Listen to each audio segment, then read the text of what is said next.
अस्सलामु अलैकुम। Welcome to my channel दिलचस्प कहानियाँ। मोर अपडेट्स के लिए हमारे चैनल को सब्सक्राइब करें और नोटिफिकेशन आइकन प्रेस कर दे। तो चलिए कहानी शुरू करते हैं। नाश्ता करने के बाद हम हॉस्पिटल के लिए रवाना हो गए। मैं और टारमंडू एक बंद वैन के पिछले हिस्से में थे। टारमंडू का जिस्म पट्टियों से ढका हुआ था और वो बेहोशी के इंजेक्शन के जेर असर था। कर्नल नामान ने बताया कि उसे कई घंटों तक होश नहीं आएगा। मैं नार्मन के मेकअप में था और मुझे मालूम था कि मुझे कितना अरसा इस रूप में गुजारना पड़ेगा। यकीनन मेरी राह में बहुत सी मुश्किलात आती। ये भी यकीन से नहीं कहा जा सकता था कि मैं इस रोल को कामयाबी से निभा भी सकूंगा या नहीं। किसी वक्त भी राज खुल सकता था। ताम तो थी कि मैं इजराइल को कोई ना कोई नुकसान पहुंचाने में जरूर कामयाब हो जाऊंगा, इसलिए मैं ये खतरा मोल लेने को तैयार हो गया था। टारमंडू को कमरा नंबर 312 में पहुंचा दिया गया। तीसरी मंजिल पर प्राइवेट वार्ड था और कर्नल ने मुझे बताया कि वहां एक कमरे में 2 मरीजों को नहीं रखा जाता। मगर ये मामला चूंकि मिलिट्री इंटेलिजेंस से मुतल्लक था, इसलिए जाहिरा हॉस्पिटल की इंतजामिया कोई गरज नहीं कर सकती थी। कमरे की खिड़कियों पर पड़े पर्दे स्याह रंग के थे।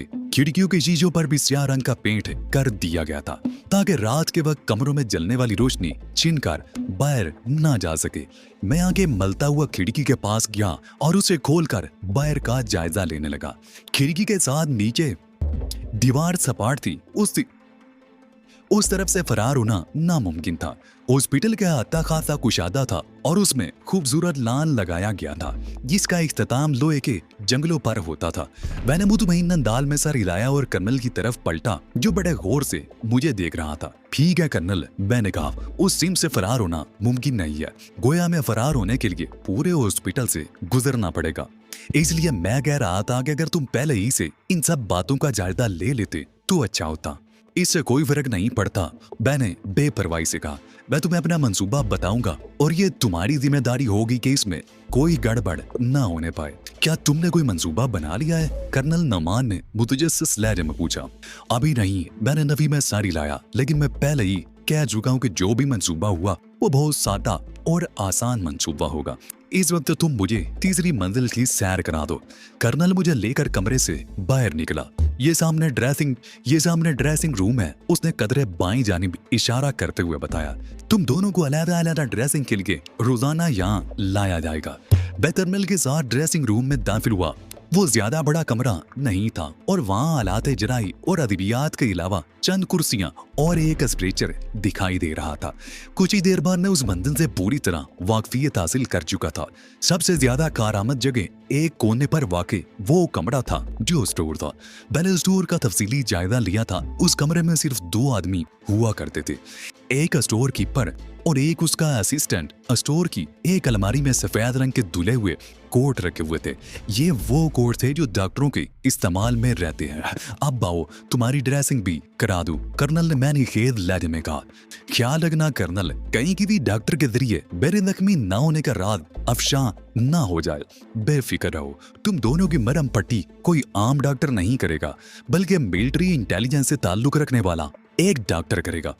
मिलिट्री इंटेलिजेंस की एक डॉक्टर ने मेरे जिस्म पर पट्टियां लपेट दी और मैं भी कमरे में आकर बेड पर दराज हो गया। क्योंकि रात भर का जागा हुआ था, इसलिए नींद ने फौरन ही आद बुझा। मेरी आंख कोई 4 घंटे बाद खुली। कमरे में टारमंडू के कराने की आवाजें गूंज रही थी। मैंने आंख खोलकर इधर उधर देखा और नईफ सी आवाज में बोला, हम कहाँ हैं?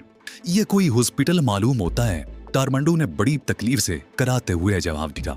मैं भी होले होले कराने लगा ताकि टारमंडू को मुझ पर शुबा ना होने पाए। अब इस कमबख्त मिलिट्री हॉस्पिटल से कैसे निकलेंगे? मैंने कहा। टारमंडू मेरी ये बात सुनकर एक लम्हे के लिए अपनी तकलीफ भूल गया। Military hospital? उसने हैरत से कहा, यह कोई फौजी हॉस्पिटल तो हरगिज नहीं है। तुम पागल हो गए हो टारमंडू, फौजी हॉस्पिटल नहीं है तो क्या हमें किसी प्राइवेट हॉस्पिटल में रखा जाएगा? मैं पागल नहीं हुआ, बल्कि तुम्हारी ज़हनी सलाहियतें मुतासर हुई हैं। फौजी हॉस्पिटल मुख्तलिफ होते हैं और वो देखो, पर्दों पर हॉस्पिटल का नाम कड़ा हुआ है, समारा जनरल हॉस्पिटल। मैंने टारमंडू को दिखाने के लिए सर को जुम्बश देने की कोशिश की और करा कर रह गया। कमबख्तों ने बड़ी बेदर्दी से खाल उधेड़ दी। मेरे तो सर को भी नहीं बख्शा। कमरे में एक नर्स के दाखिल होने से हमारी गुफ्तगू का सिलसिला मुनक़ते हो गया। नर्स खासी हुसैन थी। मालूम नहीं कर्नल नोमान ने खुसूसी तौर पर एहतमाम किया था या वहाँ की सारी नर्सें ऐसी ही हुसैन थी। ताहम हुस्न के मामले में इराक किसी भी तरह मिस्र और लबनान से पीछे नहीं था। तुम लोगों को होश आ गया? नर्स ने आकर कहा और साइड टेबल की तरफ बढ़ गई जहाँ कोई दवाएं रखी नजर आ रही थी। पहले उसने टारमेंडू को कुछ दवाएं खिलाई, उसके बाद मेरी तरफ आ गई। ये लो, उसने 5 गोलियां मेरी तरफ बढ़ाई। इन्हें पानी के साथ निकल दो। उसने दूसरे हाथ में मौजूद पानी का गिलास मेरी तरफ बढ़ाते हुए कहा। मैंने उठने की नाकाम कोशिश की और करा कर रह गया। लेट कर गोलियां निगलने का मुझे कोई तजर्बा नहीं। मैंने करा कर कहा और बगैर सहारे के उठकर बैठना मुमकिन नहीं नजर आता। उसने गिलास साइड टेबल पर रखा और फिर बढ़कर मुझे सहारा दिया और मैं जैसे तैसे उठकर बैठ गया। तुम्हारा बहुत शुक्रिया ए हुसैन जमील खातून। मैंने गोलियां निकल कर कहा, क्या मैं तुम्हारा नाम पूछने की जिसारत कर सकता हूँ? उसने हैरत से मुझे देखा। मुझे बताया गया था कि तुम बुरी तरह जख्मी हो। उसने कहा, तो क्या एक जख्मी को ये हक भी नहीं पहुंचता कि वो किसी हुसैन खातून से उसका नाम ही मालूम कर सके? मैंने मासूमियत से कहा और वो खिलखिलाकर हंस पड़ी। मेरा नाम फरगाना है। उसने एक अदा से गर्दन झटक कर कहा और कुर्सी पर बैठ गई। मेरी ड्यूटी तुम्हारे कमरे में लगाई गई है। मैं उस देखविल डॉक्टर का मशहूर हूँ। इसने तुम जैसी हुसैन नर्स की ड्यूटी मेरे पास लगाई। अब उम्मीद है मैं जल्दी सेहतयाब हो सकूंगा। तुम बड़े दिल फेंक मालूम होते हो। इतनी खराब हालत में भी रूमानी गुफ्तगू से बात नहीं आ रहा है। अगर तुम बुरा मान रही हो तो अब ऐसी कोई बात नहीं करूंगा। मैंने अपने लहजे में यासियत पैदा करते हुए कहा, अरे नहीं, वो हंस पड़ी। ऐसी कोई बात नहीं। पर अपनी तारीफ सुनकर कौन सी लड़की ऐसी होगी जो खुश नहीं होगी? हाय, एक ऐसी भी है। मैंने एक सरदा भर कर कहा। मैं उसके हुस्न की तारीफ करता हूँ तो जानती हो वो क्या कहती है? कहती है आपको बेवकूफ बनाने के लिए मेरे अलावा और कोई नहीं मिला। कभी कहती है आईना कभी झूठ नहीं बोलता। मैं जानती हूँ कि मैं कितनी खूबसूरत हूँ। फरगाना हंस रही थी। ऐसी भी लड़कियां होती हैं। उसने हंसी जब्त करने की कोशिश करते हुए कहा, जो चाहती हैं कि उनके हुस्न की तारीफ ज्यादा शद्दोमत से की जाए।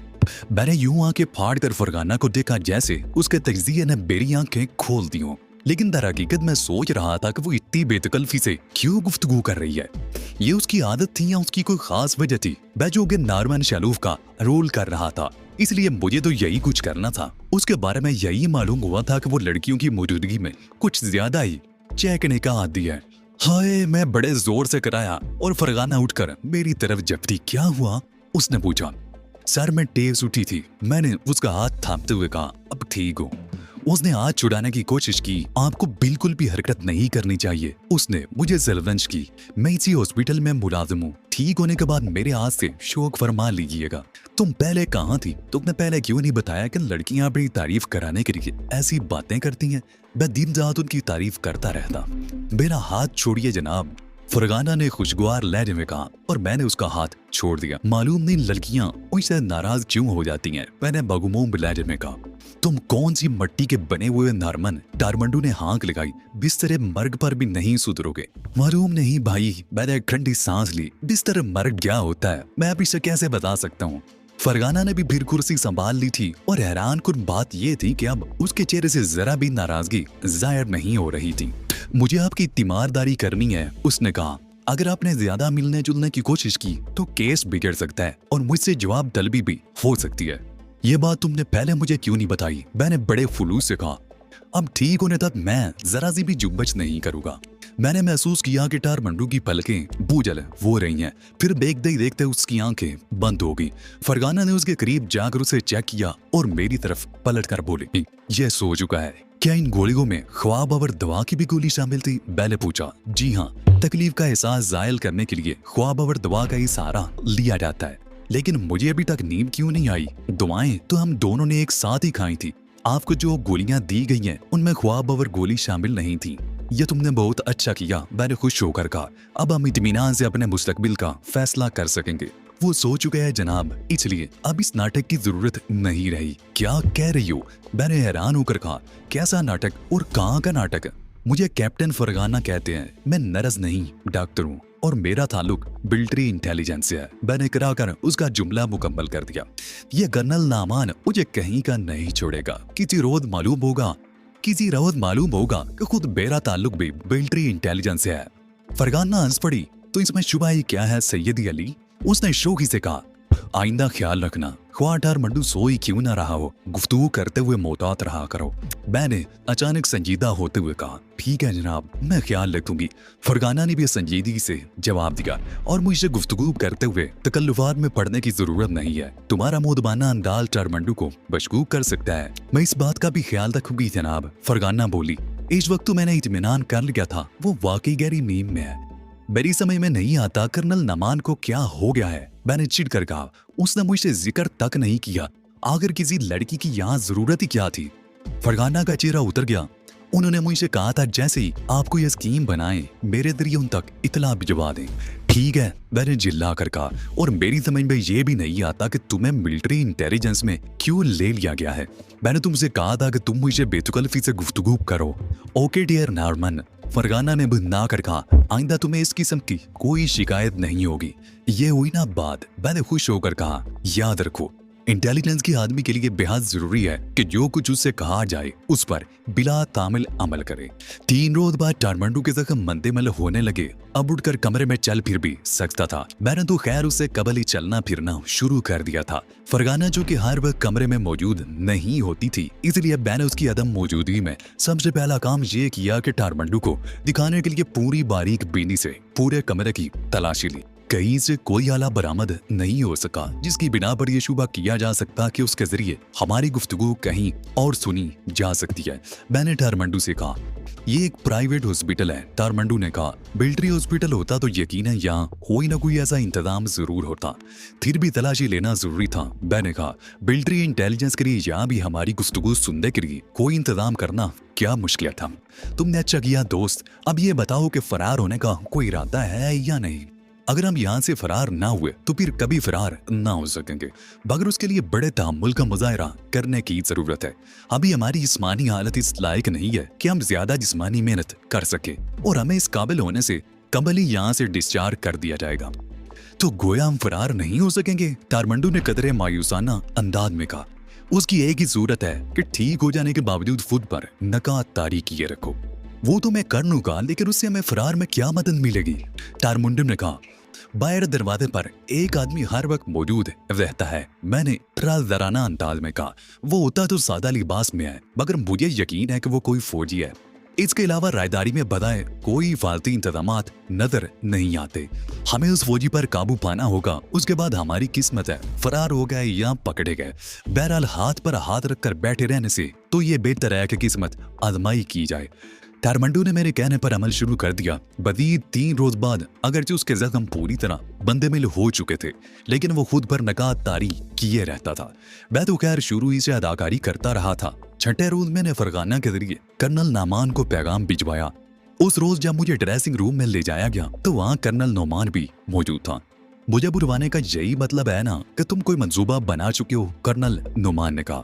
सुर्ख रंग की किसी कार का बंदोबस्त हो सकेगा? मैंने कर्नल नोमान से कहा। बिल्कुल हो जाएगा, कर्नल नोमान ने कहा। जाटसन 1680 की एक सुर्ख रंग की कार उम्दा हालत में मौजूद है। तो फिर मेरा मंसूबा सुन लो। कल सुबह ठीक 9 बजे फरगाना हमें कमरे में आकर इतला देगी कि आज दोपहर हमें हॉस्पिटल से डिस्चार्ज कर दिया जाएगा। मैं उसे कमरे में बेहोश कर दूंगा। बेहोश होने से कबल वो एक हल्की सी चीख मारेगी, जिसे सुनकर दरवाजे पर मुतय्यन शख्स दरवाजा खोलकर अंदर झांकेगा। मैं उसे अंदर खींच लूंगा। उससे कह देना कि वो जरा सी भी मुजामत ना करे और मेरा पहला हाथ खाते ही बेहोश हो जाए। फरगाना के कमरे में दाखिल होने से फौजी के बेहोश होने तक ज्यादा से ज्यादा 2 मिनट सरफ होने चाहिए। इस दौरान रायदारी खाली रहनी चाहिए, क्योंकि फिर मैं और टारमंडू कमरे से निकलकर स्टोर की तरफ जाएंगे।